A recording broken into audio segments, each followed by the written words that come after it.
I was standing in line at Riverside Cafe when I heard the laughter. Not the kind that comes from joy, but the sharp, mocking kind that cuts through a crowd. My eyes found the source immediately. Two women sat by the window, their designer handbags resting on the table between half-finished lattes. The brunette, hair perfectly styled, was pointing toward the entrance. The blonde beside her covered her mouth, shoulders shaking with suppressed giggles. I followed their gaze and my blood turned cold.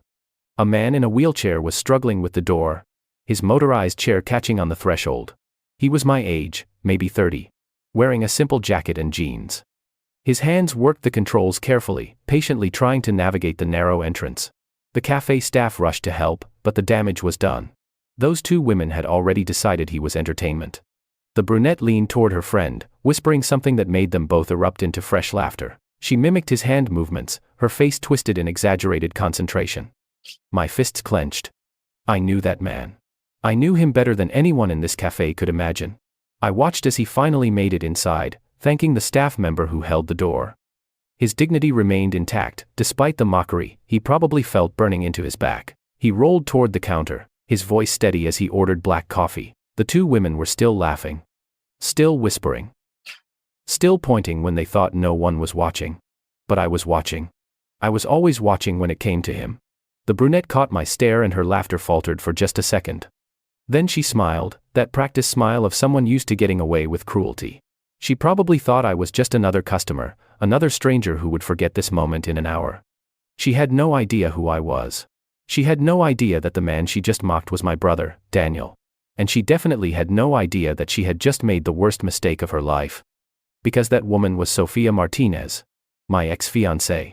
The woman I had given everything to. The woman who walked away from me 6 months ago because I was, in her exact words, too boring and too poor to give her the life she deserved. Now she sat in the cafe I had funded, laughing at my disabled brother, completely unaware that I was standing 10 feet away. My phone was already recording. My name is Jose Parker, and until 6 months ago, I thought I understood what love meant. I am 32 years old, work as a senior financial analyst at Morrison & Associates, and live in a modest 2-bedroom apartment on the east side of the city. Nothing about my life is particularly remarkable except for two things. First, I have a brother named Daniel who has been in a wheelchair since he was 19. Second, I was once engaged to a woman who I believed was my future. Her name is Sofia Martinez, and our story began 3 years ago at a corporate networking event. She was 28, then, vibrant and ambitious, selling handmade jewelry at a booth near the entrance. I was not looking for romance that night. I was there because my boss insisted I make connections. But Sofia had this energy that drew people in. She talked about her dreams of opening her own cafe, a space where local artists could display their work and people could gather over good coffee. It sounded beautiful. It sounded genuine. We started dating 2 weeks later. For the first year, everything felt right. She was passionate about her business ideas. I was stable with my career. We balanced each other, or so I thought. She would sketch cafe layouts on napkins during dinner. I would help her create financial projections and business plans. My brother Daniel loved her immediately. That meant everything to me. Daniel is 3 years younger than me, and he has been my responsibility since our parents died in a car accident 8 years ago. The same accident that left Daniel paralyzed from the waist down. He never complained, never showed bitterness. He finished his degree in graphic design, built a modest freelance career, and lived with a grace that humbled me daily. When Sofia came into our lives, she seemed to understand the weight I carried. She would visit our apartment, bring pastries, sit with Daniel and discuss design projects for hours. She called him her future brother-in-law. She promised that when we got married, we would make sure Daniel had everything he needed. I believed her. I proposed to Sofia after 2 years of dating. It was nothing extravagant. I took her to the same park where we had our first date, got down on one knee, and offered her a simple ring I had saved 6 months to afford. She cried. She said yes. She posted pictures online with captions about finding her forever. For a while, forever seemed real. Then came the cafe. Sofia found a location, a corner shop in a busy neighborhood with big windows and exposed brick walls. The rent was steep. The renovation costs were higher. She needed funding. And banks were not interested in lending to someone with no collateral and limited credit history. So, I stepped in. I emptied my savings account. I took out a personal loan using my car and apartment as collateral. I co-signed business loans with her, guaranteeing payments if she defaulted. In total, I put in $73,000. It was every cent I had, plus debt I would spend years repaying. But it was for our future. Or, so I told myself. Sophia was grateful at first. She kissed me, held me, promised she would pay me back once the cafe was profitable. She named it Sophia's Corner, painted the walls herself, hired 2 part-time staff members. The opening day was beautiful. Daniel designed the logo for free. I took time off work to help set up tables. Everything felt like it was coming together. But then, Ryan Callahan entered the picture. Ryan is the son of a real estate developer, 34 years old, drives a silver Porsche, and wears watches that cost more than my annual salary. He started visiting Sophia's Corner 3 months after it opened. At first, Sophia mentioned him casually. A regular customer. A generous tipper. Someone interested in investing in local businesses. I did not think much of it. I trusted her. Then she started coming home later. She stopped sketching cafe ideas on napkins. She started talking about Ryan's suggestions for expanding the business, about how he knew people who could help her grow faster. Her tone changed when she mentioned his name. There was an excitement that I had not heard in months. I asked her once if something was wrong between us. She smiled, kissed my forehead, and said I was overthinking. 2 weeks later, she broke off our engagement. We were sitting in her cafe after closing time. She poured 2 cups of coffee, sat across from me, and said she needed to be honest. She told me that she had fallen out of love with me. She said I was a good man, stable and kind, but I could not give her the life she wanted. She wanted adventure, luxury, excitement. She wanted someone who could take her to expensive restaurants and weekend getaways without worrying about budgets. She wanted Ryan. I sat there in silence, staring at the coffee cup in my hands. The cafe I had funded. The dream I had sacrificed everything to build for her. She reached across the table, touched my hand, and said she hoped we could still be friends. She said she would pay me back eventually. Once the business was doing better. She promised it was nothing personal. Nothing personal. As if breaking someone's heart and financial stability could ever be impersonal. I signed the property division papers. She had her lawyer draft. I gave her the cafe outright. I kept my debts. I walked away because fighting felt pointless. Daniel told me I was being too kind. He said Sophia was using me. But I did not want to believe that the woman I loved could be that cruel. I wanted to believe she was just confused, just going through something I did not understand. So I let her go. I stopped visiting the cafe. I avoided mutual friends. I focused on my work and my brother. 6 months passed. I thought I was healing. Then today happened. Today I stood in line at the cafe I built for her and watched her mock my disabled brother for entertainment.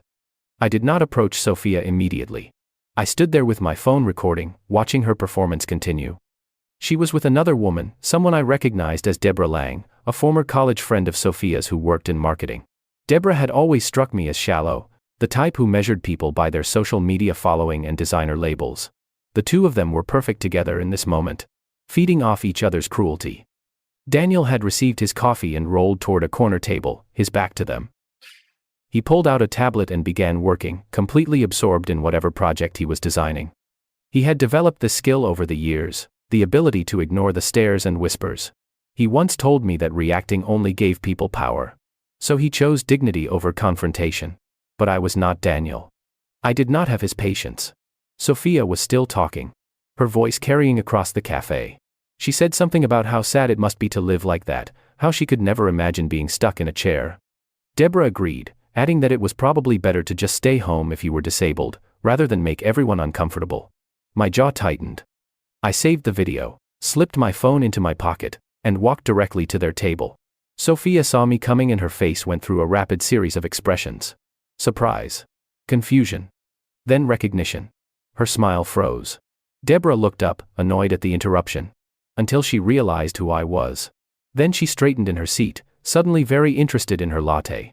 I stopped beside their table, hands in my pockets, expression neutral. My voice was calm when I spoke. Hello, Sophia. Deborah. She blinked, recovering quickly, her smile returning but more forced now. Jose. Hi. Wow. I did not expect to see you here. I gestured vaguely around the cafe. It is a public place. I come here sometimes. Her fingers tightened around her cup. Right. Of course. How have you been? I ignored the question and glanced toward Daniel's table. I noticed you two seemed entertained by something a few minutes ago. What was so funny? Her face flushed. Deborah suddenly became very focused on her phone. Sophia laughed, a nervous sound.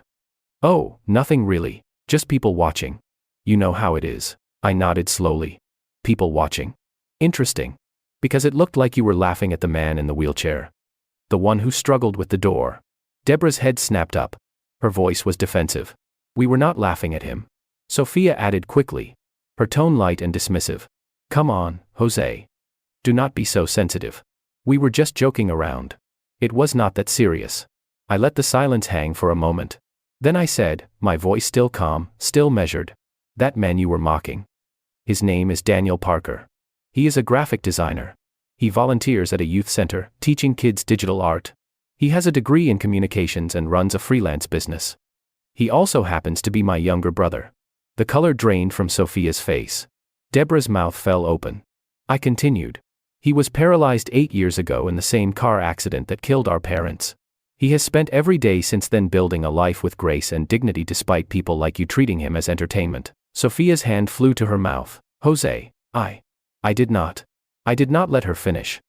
I leaned down slightly, my voice dropping lower so only they could hear. You did not what?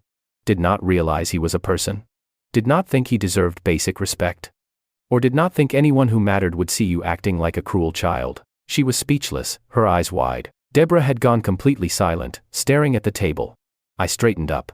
I will remember this, Sophia. Then I walked away, heading toward Daniel's table. He looked up as I approached, a small smile on his face. Hey, Jose. Did not expect to see you here. I pulled out a chair and sat down. Thought I would grab coffee. How is the project going? He turned his tablet toward me, showing a logo design for a children's book publisher. It was beautiful, vibrant, and playful. He talked about the client's requests, the revisions he was working on. He did not mention the laughter. He did not mention the pointing. He never did. But I knew he had heard it. I knew it hurt him even if he pretended otherwise. After a few minutes, I glanced back toward Sophia's table. She and Deborah were leaving, hurrying out the door without finishing their drinks. Sophia did not look back. I turned to Daniel. Did you know those women were mocking you earlier? He shrugged, his expression unreadable. I figured, it happens. Not worth my energy. I nodded, but inside I was already planning. Because it might not be worth Daniel's energy, but it was definitely worth mine. Later that evening, after I took Daniel home and made sure he was settled, I sat at my desk and opened my laptop. I pulled up the video I had recorded. Watched it 3 times. Sophia's face was clear. Her voice was audible. The mockery was undeniable. Then I started researching. I looked up Sophia's Corner's social media accounts, financial records I still had access to as a co-signer, and business reviews. What I found was interesting. The cafe was struggling. Reviews mentioned slow service, inconsistent quality, and high prices. Sophia had taken out another loan 2 months ago, this time with Ryan co-signing. She was using my initial guarantees as leverage to secure more funding. She was expanding despite being barely profitable. It was a house of cards waiting to collapse. And I was about to give it a push. I opened a new document and began drafting an email to someone I had not spoken to in months, my lawyer, Marcus Chen. The subject line read, Need to discuss financial guarantees and contract obligations. Before I hit send, I looked at Daniel's logo design sitting on my desk, the one he had made for Sophia's Corner for free because he believed in her dream. I thought about all the times she had promised to take care of him, to make sure he always had what he needed. I thought about her laughter today. Then I sent the email. This was not about revenge. This was about consequences. I did not sleep that night. I lay in bed, staring at the ceiling, replaying the scene at the cafe over and over. Sophia's laughter. Deborah's exaggerated gestures. Daniel's quiet dignity as he rolled to his table, pretending not to notice. My mind kept circling back to one question. How had I been so blind? For 2 years, I believed Sophia was kind. I believed she cared about people. About building something meaningful. I believed her when she said she loved Daniel like family. But people do not mock family. They do not laugh at someone suffering for entertainment. So either she had changed, or I had never really known her at all. Both possibilities hurt. I got out of bed around 3 in the morning and went to the kitchen. Our apartment was quiet. Daniel was asleep in his room. I made coffee, sat at the small dining table, and opened my laptop again. Marcus had already replied to my email. Even at this hour. He was notorious for working late. His message was brief. Jose, good to hear from you. Let me know what you need. Available for a call tomorrow afternoon. I typed back. Need to review all financial agreements tied to Sofia Martinez and her business. Specifically, loan guarantees and cosign documents. Want to know my legal options? His response came within minutes. Understood. I will pull the files. Talk tomorrow. I closed the laptop and sat there in the dark, holding my coffee cup. My hands were steady but my chest felt tight. This was not who I was. I was the person who walked away from conflict. I was the person who believed in peaceful resolutions. I had let Sofia go 6 months ago without a fight because I thought that was the mature thing to do. But maturity had gotten me a mountain of debt, a broken heart, and the image of my brother being mocked by the woman I once planned to marry. Maybe walking away was not always the right answer. Maybe some people needed to face consequences for their actions. I thought about Daniel. He never asked for my protection. He never wanted me to fight his battles. But he was my brother. The only family I had left. And watching someone hurt him, especially someone I had trusted, had awakened something in me I did not know existed. Not anger, exactly. Anger was too hot, too impulsive. This was colder. This was calculated. The next morning, Daniel noticed my mood over breakfast.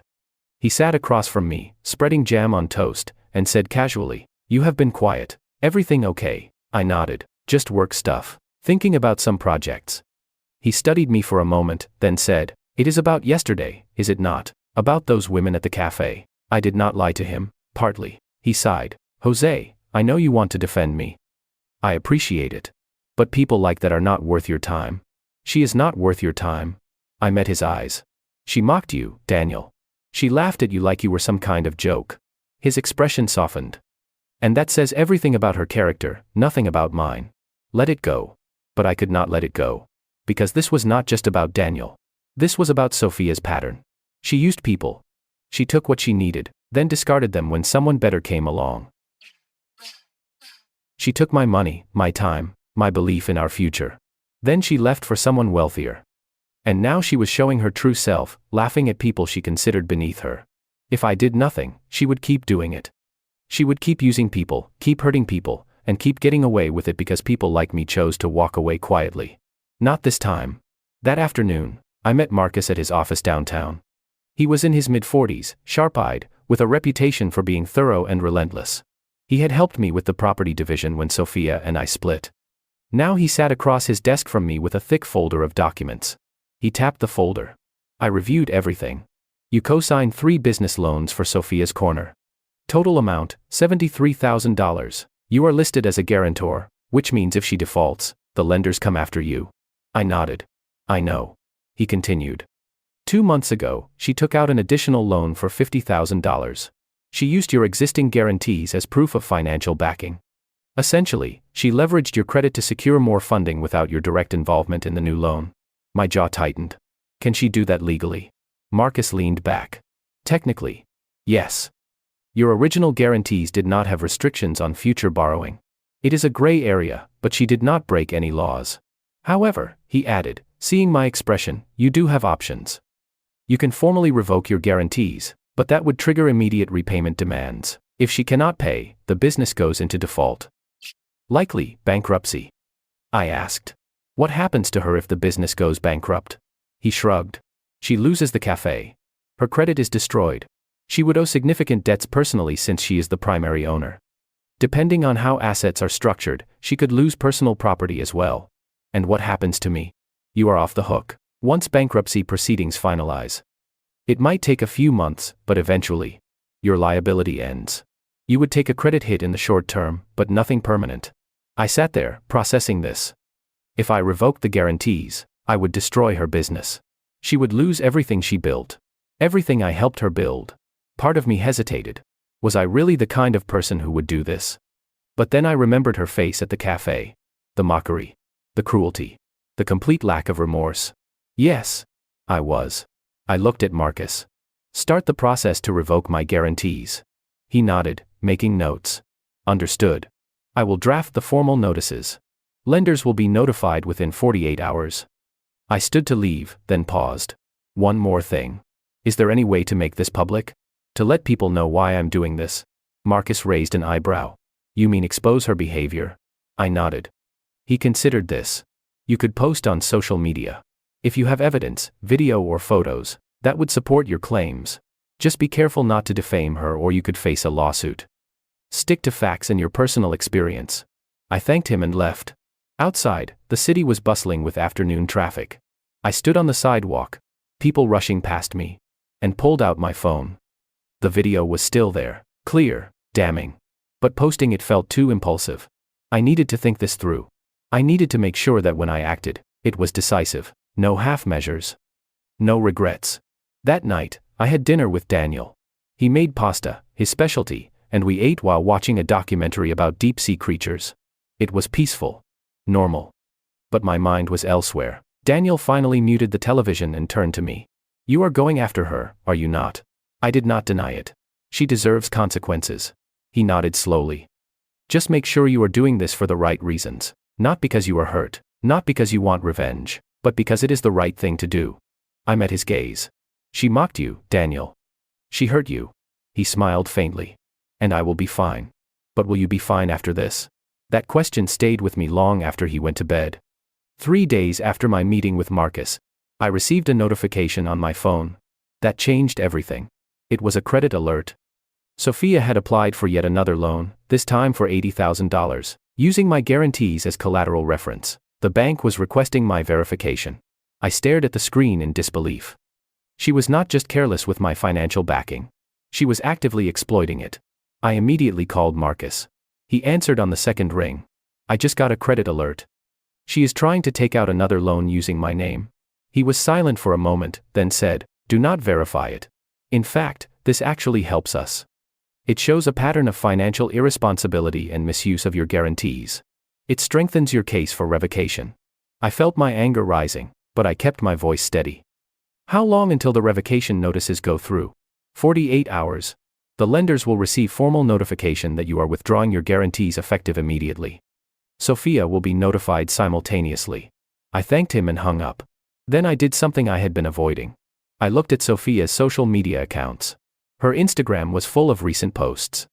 Pictures of her and Ryan at expensive restaurants. A photo of them on a yacht with the caption, living my best life.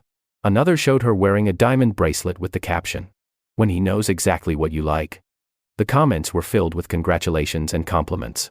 Everyone telling her how lucky she was, how perfect they looked together. No one knew the truth. No one knew that her cafe was drowning in debt. No one knew that she was still using my financial support to fund her lifestyle while pretending Ryan was paying for everything. I scrolled further and found a post from 2 days ago. It was a picture of Sophia's Corner, the cafe, with a caption that made my blood boil. Exciting news. We are expanding. New location coming soon. Thank you to everyone who believed in this dream. She was planning to expand. With money she did not have. With loans she could not repay. Using my name as leverage. I screenshot everything. Then I opened the video I had recorded at the cafe, the one showing her mocking Daniel. I had been hesitant to post it, worried about seeming petty or vindictive. But this was no longer about revenge. This was about stopping her before she dragged more people down with her. That evening, Daniel was at a client meeting, so I had the apartment to myself. I sat at my desk, opened my laptop, and created a new post. I uploaded the video first. Then I wrote, my name is Jose Parker. 3 years ago, I met a woman named Sofia Martinez. We fell in love, got engaged, and I supported her dream of opening a cafe. I invested $73,000 of my savings and took on debt to help her succeed. 6 months ago, she ended our engagement because I could not provide the luxury lifestyle she wanted. I accepted this and walked away peacefully. Last week, I discovered she has continued to use my financial guarantees without my knowledge to secure additional loans, now totaling over $150,000. I also witnessed her publicly mocking a disabled man at her cafe for entertainment. That man is my younger brother, Daniel. This video shows her behavior. I am sharing this not for sympathy, but for accountability. People deserve to know who they are supporting when they visit Sophia's Corner. I paused, reading it over 3 times. Then I hit post. Within an hour, the video had been shared 40 times. Within 2 hours, it had been viewed over 10,000 times. Comments started flooding in. This is disgusting. I will never go to that cafe again. Someone else wrote, I knew her in college. She was always like this. Fake and manipulative. Another comment read, that poor man. He was just trying to get coffee. What is wrong with people? But there were also defenders. One person wrote, "We do not know the full story. Maybe she was having a bad day." Another said, "Posting this video is a violation of privacy. You are just a bitter ex trying to ruin her." I did not respond to any of them. I simply watched as the post spread beyond my small circle of friends. It was shared in local community groups, neighborhood forums, and eventually picked up by a popular local blogger who had 60,000 followers. The blogger reposted the video with commentary. "This is Sofia Martinez, owner of Sofia's Corner Cafe on 5th Avenue. Video shows her mocking a disabled customer. As someone who advocates for accessibility and disability rights, I find this behavior unacceptable. I will not be supporting this business." By midnight, Sofia's Corner's social media accounts were flooded with angry comments. People were posting one-star reviews. Some were calling for boycotts. I closed my laptop and sat in the dark living room. My phone buzzed constantly with notifications, but I ignored them. There was no satisfaction in this, no triumph. Just a hollow feeling of necessity. This had to be done. Around 1 in the morning, my phone rang. It was a number I did not recognize. I answered. "Hello." Sofia's voice came through, shaking and furious. "What did you do, Jose? What the hell did you do?" I kept my tone calm. "I posted the truth. You posted a video of me without my permission. Do you know that is illegal? I could sue you." I replied. "The cafe is a public place. You have no expectation of privacy. And the video shows exactly what happened. Nothing more, nothing less." She was breathing hard, almost hyperventilating. "You are ruining my life. You are destroying everything I built." I corrected her. "Everything we built, Sofia. With my money. My guarantees. And you are the one destroying it by continuing to exploit my credit without permission." There was silence on the other end. Then she said, her voice breaking, "I will pay you back. I swear. Just take the video down. Please, Jose." Too late. I have already revoked my loan guarantees. You will be notified officially tomorrow. Every lender will demand immediate repayment. She gasped. "You cannot do that. The business will collapse." I said quietly.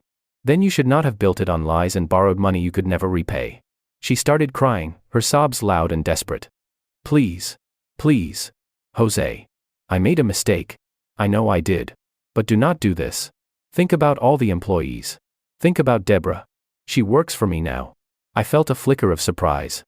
"Deborah works at the cafe." "Yes, I hired her last month as marketing manager. If the cafe closes, she loses her job too." I almost laughed at the irony. The same Deborah who mocked my brother. The same Deborah who thought cruelty was entertainment. I said, "Then maybe she should have thought about that before joining you in mocking disabled people for fun." Sofia's tears turned to anger. "You are heartless. You know that? Completely heartless." I replied. "No, Sofia. I am just done being your safety net." She hung up. I sat there holding the phone, feeling the weight of what I had just set in motion. There was no going back now. The next morning, Daniel saw the post. He came into the kitchen where I was making breakfast and held up his phone. "Jose, what is this?" I did not look up from the stove. "It is the truth." He scrolled through the comments, his face unreadable. "You did not have to do this for me." I finally turned to face him. "Yes, I did." He sighed, setting his phone down. "You know this is going to get worse, before it gets better, right? People are going to take sides. It is going to get messy." I nodded. "I know."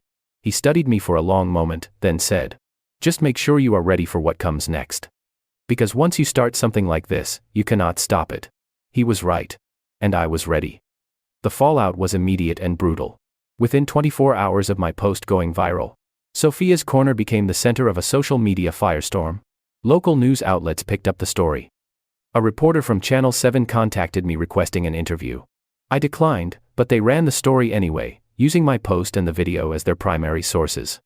The segment aired during the evening news with the headline, "Local cafe owner accused of mocking disabled customer and financial misconduct." They interviewed disability rights advocates who condemned Sofia's behavior.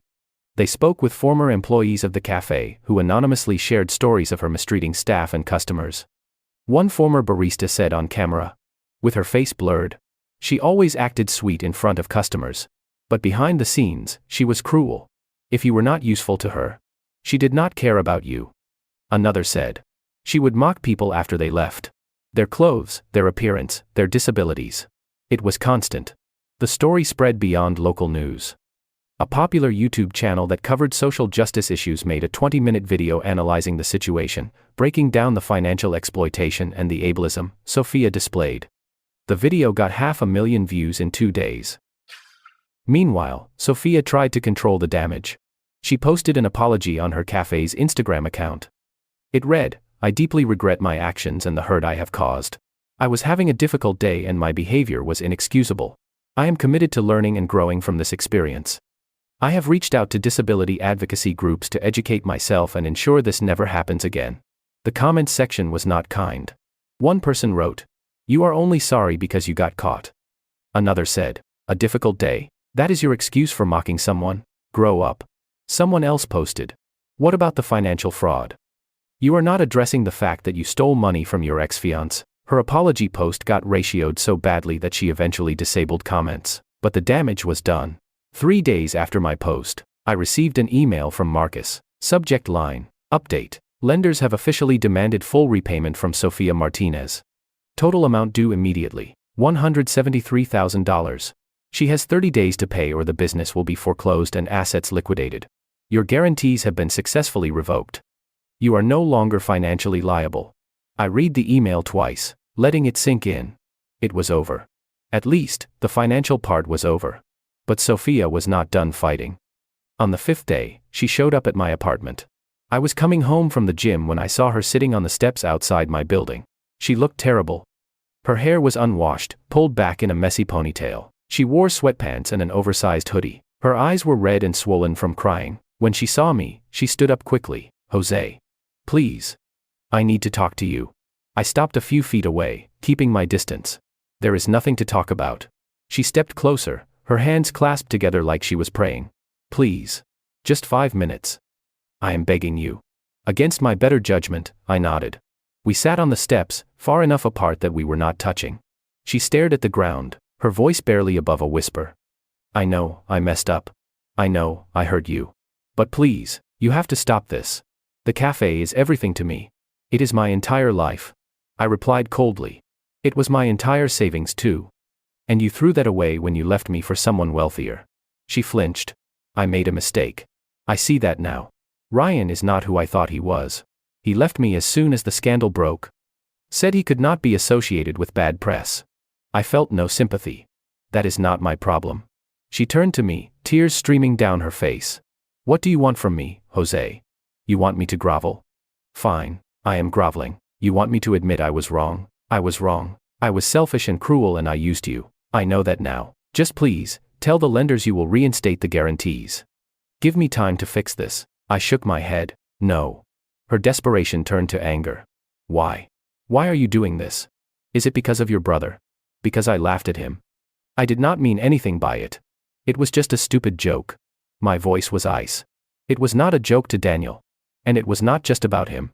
It is about who you are, Sophia. You use people. You take what you need and discard them when they are no longer useful. You did it to me. You are doing it to your employees. You would have kept doing it if I had not stopped you." She stood up abruptly, her voice rising. "You are not some hero, Jose. You are just a vindictive ex who could not handle being dumped. You are destroying my life because your ego was hurt." I stood as well, towering over her. "No. I am holding you accountable for your actions. There is a difference." She stared at me, her chest heaving. Then she said quietly, "I wish I had never met you." I replied, "The feeling is mutual." She turned and walked away, her shoulders shaking with sobs. I watched her go, feeling nothing. A week later, the cafe closed its doors. A notice was taped to the window. Permanently closed. Due to financial difficulties. I drove past it, one evening after work. The lights were off. The chairs were stacked on the tables. The logo Daniel had designed was still painted on the window, faded and sad. I felt a pang of something. Not regret, exactly. More like the ghost of what could have been. But then I remembered why I was here. I remembered Sophia's laughter. I remembered the cruelty in her eyes. And the pang faded. The next day, I received a message from an unknown number. It was a photo. Sophia and Deborah standing outside an unemployment office. The caption read, "Hope you are happy. You ruined 2 lives." I deleted the message without responding. But the harassment did not stop there. Over the next week, I received dozens of messages from people I did not know. Some supported me. Others called me a monster. One message read, "You are a pathetic man who could not handle rejection. I hope you are proud of yourself," another said. "She made a mistake. Everyone makes mistakes. You did not have to destroy her entire life." I blocked them all. But the worst message came from Deborah herself. She sent a long, angry paragraph detailing how I had ruined her career, how she could not find another job because the scandal was attached to her name, how her family was ashamed of her. She ended with, "You think you are so righteous. But you are just a bully hiding behind your brother's disability." That one got to me. Not because it was true, but because it made me question myself. Was I a bully? Had I gone too far? I talked to Daniel about it that night. He listened quietly as I explained everything. The messages. The harassment. The cafe closing. Deborah losing her job. When I finished, he said, "Do you regret it?" I thought about it. Then I said, "No." He nodded. "Then you have your answer." But I pressed him. "Do you think I went too far?" He looked at me seriously. "Jose, I cannot answer that for you. Only you know your intentions. If you did this purely for revenge, then maybe you did go too far. But if you did it because she needed to face consequences, then no. You did what you thought was right." I asked, "What would you have done?" He smiled faintly. "I would have let it go. But I am not you. We are different people. And that is okay." His words gave me some peace. But the doubts lingered. 2 weeks after the cafe closed, I received a call from Marcus. "Jose, you need to see this." He sent me a link to a news article. The headline read, "Former cafe owner Sofia Martinez files for bankruptcy, claims ex-fiancé sabotaged her business." I clicked the link and read the article. Sofia had given an interview to a journalist, painting herself as the victim. She claimed I had manipulated her, controlled her finances, and deliberately destroyed her business out of spite. She said the video I posted was taken out of context, that she was not mocking my brother but laughing at something Deborah said. She even claimed that I had forced her to take out loans under duress. It was all lies. But it was published. And people were believing it. The comments section was split. Half the people supported her. The other half called her out for lying. I sat there staring at my phone, feeling the anger rise again. She was still trying to manipulate the narrative, still trying to make herself the victim. I could have let it go. I could have ignored it. But I did not. I called Marcus. "I want to sue her for defamation." He sighed. "Jose, are you sure? Defamation cases are expensive and hard to win.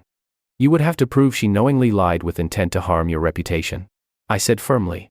"She did lie. And I have proof. The loan documents. The video. The messages. Everything."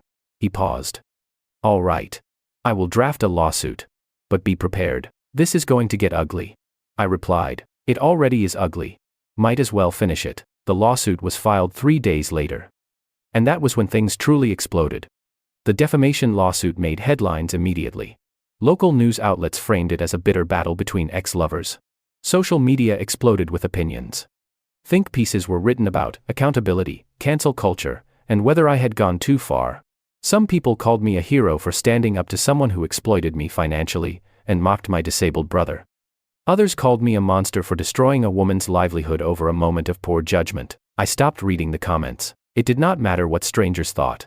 What mattered was the truth. And the truth was about to come out in court. Sofia hired a lawyer, a woman named Patricia Drummond who specialized in defending people accused of fraud and misconduct. Patricia was good. She filed a countersuit, claiming emotional distress, defamation, and financial sabotage. She argued that I had deliberately destroyed Sofia's business because I could not handle rejection. The case went to mediation first. Both sides sat in a conference room with a mediator, a calm alderman named Gerald who tried to find common ground. Sofia sat across from me, her lawyer beside her. She would not make eye contact. Patricia spoke first, her tone professional and cold. "My client acknowledges that mistakes were made. However, Mr. Parker's actions were disproportionate and vindictive. He weaponized social media to destroy her reputation and her business. We are seeking $200,000 in damages for lost income, emotional distress, and reputational harm." Marcus responded immediately. Mr. Parker acted within his legal rights to revoke financial guarantees that were being misused. He also had every right to share a video taken in a public place that documented unacceptable behavior. Miss Martinez's financial troubles are a direct result of her own mismanagement, not Mr. Parker's actions. The mediation went nowhere. Sofia's side refused to admit wrongdoing. My side refused to pay damages. Gerald finally said, It seems we cannot reach an agreement. This will have to go to trial. I looked at Sophia then. She was staring at the table, her jaw tight. For a brief moment, I wondered if she regretted any of it. If she wished, she had just treated people with decency. But then Patricia whispered something to her and Sophia nodded, her expression hardening. No. She did not regret it. She just regretted getting caught. The trial was set for 6 weeks later. In the meantime, my life continued in a strange limbo. I went to work. I came home. I spent time with Daniel. But everywhere I went, people recognized me. Some approached to shake my hand and say they supported me. Others glared from a distance. One evening, a woman stopped me outside a grocery store. "Are you Jose Parker?" I nodded cautiously. She smiled. "I just wanted to say thank you. My son has cerebral palsy. He uses a wheelchair. People mock him all the time, and no one ever does anything about it. What you did, standing up for your brother, it means a lot to people like us." Her words stayed with me. Because in all the chaos, I had forgotten the bigger picture. This was not just about Sophia. It was about the countless people like Daniel who faced cruelty and mockery every day. It was about holding people accountable so that maybe, just maybe, others would think twice before treating someone as less than human. The trial finally arrived. The courtroom was smaller than I expected, plain and bureaucratic. I sat at a table with Marcus. Sophia sat at a table with Patricia. A handful of journalists sat in the gallery, along with a few curious onlookers. The judge, a stern woman in her 60s named Judge Carolyn Brennan, called the court to order. Both sides presented their cases. Patricia argued that I had engaged in a targeted harassment campaign.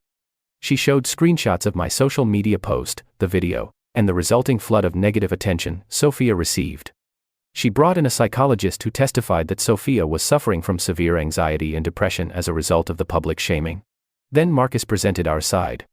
He brought in financial records showing that Sophia had taken out over $170,000 in loans using my guarantees, many without my knowledge. He showed the credit alert where she attempted to secure yet another loan. He played the full video of Sophia mocking Daniel, unedited and clear. Then, he called Daniel to the stand. I had not wanted him involved, but he insisted. Daniel rolled up to the witness stand, was sworn in, and sat calmly as Marcus asked him questions. "Mr. Parker, can you describe what happened at Sophia's corner the day this video was taken?" Daniel's voice was steady. "I went to the cafe to get coffee and work on a project. When I entered, I had some difficulty with the door because my wheelchair caught on the threshold. A staff member helped me. I ordered my coffee and sat down to work. Did you notice anyone laughing at you?" "Yes. 2 women by the window. I did not recognize them at the time, but I could hear them making comments and laughing." "How did that make you feel?" Daniel paused. "Hurt. Embarrassed. But mostly disappointed. Because I expect that kind of behavior from strangers, sometimes, but when you find out later that one of them was someone your brother trusted, someone who claimed to care about you, it feels like a betrayal." The courtroom was silent. Patricia cross-examined him, trying to poke holes in his testimony, but Daniel was unshakable. Finally, Sophia herself took the stand. Patricia asked her to explain her side. Sophia's voice was soft, apologetic. "I was going through a very difficult time. My relationship with Jose had just ended. I was struggling to keep my business afloat. I made a terrible joke, and I regret it deeply, but I never intended to hurt anyone. I have apologized repeatedly." Marcus stood for cross-examination. "Miss Martinez, you claim you were struggling financially. Yet during the same period, you posted photos on social media of expensive dinners, luxury vacations, and designer jewelry. How do you explain that?" She hesitated. "Those were gifts from Ryan." Marcus pressed. "So you were financially struggling, but you were accepting expensive gifts and planning a business expansion. Does that seem responsible?" She faltered. "I thought the expansion would help." He continued.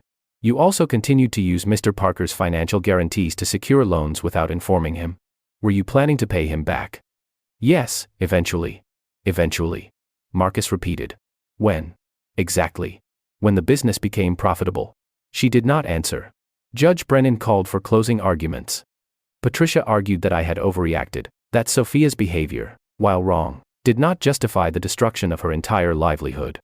Marcus argued that Sophia had exploited my trust, misused my financial support, and shown a pattern of cruelty and irresponsibility. He said, "This is not about revenge.